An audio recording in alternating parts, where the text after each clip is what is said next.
አይሰማም። አሽሀዱ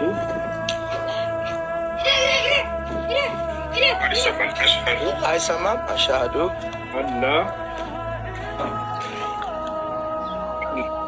አላህ ኢላሃ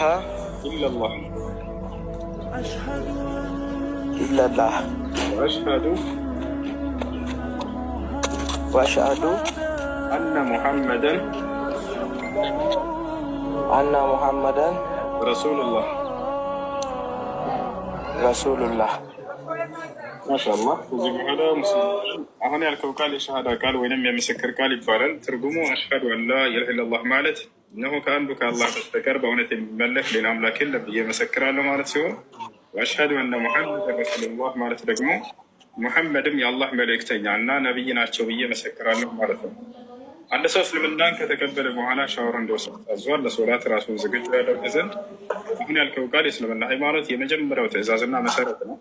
አምላክ አንድና ብቸኛ ነው፣ በእርሱ ላይ አጋር የለውም የሚለው ወቅቱ ይህ የነቢያት ሄኖክ ነበረ። ሄኖክ እሺ፣ ደስ